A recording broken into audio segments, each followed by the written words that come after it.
ವಾಲ್ಮೀಕಿ ನಿಗಮ ಬಹುಕೋಟಿ ಹಗರಣ ಪ್ರಕರಣಕ್ಕೆ ಸಂಬಂಧಪಟ್ಟಂತೆ ಪ್ರಮುಖವಾಗಿ ಭಾರೀ ಸದ್ದು ಮಾಡಿದ್ದಂಥ ಪ್ರಕರಣ ಇದು. ಮಾಜಿ ಸಚಿವ ಬಿ ನಾಗೇಂದ್ರ ಜಾಮೀನು ರದ್ದು ಕೋರಿ ಅರ್ಜಿಯನ್ನ ಸಲ್ಲಿಸಲಾಗಿದೆ. ಹೈಕೋರ್ಟ್ನಲ್ಲಿ ಸಿಬಿಐ ಸಲ್ಲಿಸಿದ ಅರ್ಜಿಯ ವಿಚಾರಣೆ ನಡೆಸಲಾಗಿದೆ.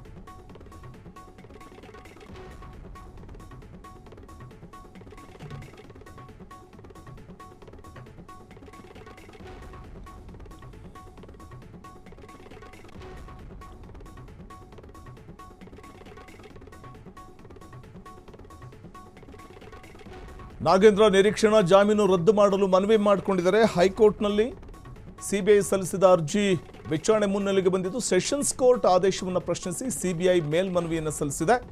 ವಾಲ್ಮೀಕಿ ಅಭಿವೃದ್ಧಿ ನಿಗಮದಲ್ಲಿನ ಹಗರಣಕ್ಕೆ ಸಂಬಂಧಪಟ್ಟಂಥ ಆರೋಪವನ್ನು ಬಿ ನಾಗೇಂದ್ರ ಎದುರಿಸ್ತಾ ಇದ್ದಾರೆ. ಆಂಧ್ರಪ್ರದೇಶ, ಕರ್ನಾಟಕದ ಹಲವೆಡೆ ತನಿಖಾ ಸಂಸ್ಥೆ ದಾಳಿಯನ್ನು ನಡೆಸಿತ್ತು. ಸಿಬಿಐ ವಾಲ್ಮೀಕಿ ನಿಗಮ ಬಹುಕೋಟಿ ಹಗರಣ ಏನಿದೆ, ಈ ಹಗರಣದ ವಿಚಾರವಾಗಿ ನಾಗೇಂದ್ರ ನಿರೀಕ್ಷಣಾ ಜಾಮೀನು ರದ್ದು ಮಾಡೋದಕ್ಕೆ ಈಗ ಮನವಿಯನ್ನು ಮಾಡಿಕೊಳ್ಳಲಾಗ್ತಾ ಇರುವಂಥದ್ದು. ಸೆಷನ್ಸ್ ಕೋರ್ಟ್ ಆದೇಶ ಪ್ರಶ್ನಿಸಿ ಸಿಬಿಐ ಮೇಲ್ಮನವಿಯನ್ನು ಸಲ್ಲಿಸಿದೆ. ಮಾರ್ಚ್ 20ಕ್ಕೆ ಈ ಸಂಬಂಧ ಹೈಕೋರ್ಟ್ ವಿಚಾರಣೆಯನ್ನು ಮುಂದೂಡಿದೆ.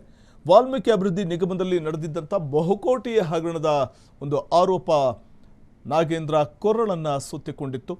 ಆಂಧ್ರಪ್ರದೇಶ, ಕರ್ನಾಟಕದ ಹಲವೆಡೆ ತನಿಖಾ ಸಂಸ್ಥೆ ದಾಳಿ ನಡೆಸಿದ್ದು ಉಂಟು. ಈ ಪ್ರಕರಣದಲ್ಲಿ ಭಾರೀ ಹಗರಣ ನಡೆದಿದೆ ಅನ್ನುವಂಥದ್ದು ಬೆಳಕಿಗೆ ಬಂದ ನಂತರ. ಸೊ ಹಾಗಾಗಿ ಈ ಪ್ರಕರಣದಲ್ಲಿ ನಾಗೇಂದ್ರ ಬಂಧನ ಕೂಡ ಆಗಿತ್ತು.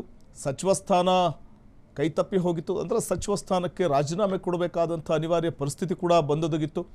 ಆದರೆ ತಾನು ತಪ್ಪು ಮಾಡಿಲ್ಲ, ಆದರೂ ಕೂಡ ಸಚಿವ ಸ್ಥಾನದಲ್ಲಿ ಇದ್ಕೊಂಡು ವಿನಾಕಾರಣ ಕಳಂಕವನ್ನು ಹೊತ್ಕೊಳ್ಳೋದಕ್ಕೆ ನಾನು ಸಿದ್ಧ ಇಲ್ಲ ಅಂತ ಸಚಿವ ಸ್ಥಾನಕ್ಕೆ ರಾಜೀನಾಮೆ ನೀಡಿದ್ದು ಉಂಟು ಬಿ ನಾಗೇಂದ್ರ.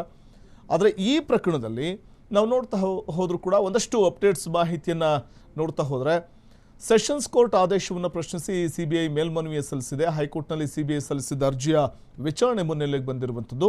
ನಾಗೇಂದ್ರ ನಿರೀಕ್ಷಣಾ ಜಾಮೀನು ರದ್ದು ಮಾಡಲು ಮನವಿಯನ್ನು ಮಾಡಿಕೊಂಡಿದ್ದಾರೆ. ಮಾರ್ಚ್ 20ಕ್ಕೆ ಈ ಸಂಬಂಧ ಹೈಕೋರ್ಟ್ ವಿಚಾರಣೆಯನ್ನು ಮುಂದೂಡಿದೆ. ಆದರೆ ವಾಲ್ಮೀಕಿ ಅಭಿವೃದ್ಧಿ ನಿಗಮದಲ್ಲಿನ ಭಾರೀ ಹಗರಣದ ಒಂದು ಆರೋಪ ಸುತ್ತಿಕೊಂಡಿತ್ತು ಬಿ ನಾಗೇಂದ್ರಗೆ. ಆಂಧ್ರಪ್ರದೇಶ, ಕರ್ನಾಟಕದ ಹಲವೆಡೆ ಈ ಸಂಬಂಧ ತನಿಖಾ ಸಂಸ್ಥೆ ದಾಳಿ ನಡೆಸಿದ್ದು ಕೂಡ ಉಂಟು. ಈ ಪ್ರಕರಣದಲ್ಲಿ ನೂರಾರು ಕೋಟಿ ಹಗರಣದ ಗಂಭೀರ ಆರೋಪ. ಕ್ಷಣ ಕ್ಷಣದ ಸುದ್ದಿಗಳಿಗಾಗಿ ಫ್ರೀಡಂ ಟಿವಿ ಸಬ್ಸ್ಕ್ರೈಬ್ ಮಾಡಿ, ಲೈಕ್ ಮಾಡಿ ಹಾಗೂ ಫಾಲೋ ಮಾಡಿ. ಹೊಸ ಸುದ್ದಿಗಳ ನೋಟಿಫಿಕೇಶನ್ಗಾಗಿ ಬೆಲ್ ಐಕಾನ್ ಮೇಲೆ ಕ್ಲಿಕ್ ಮಾಡಿ.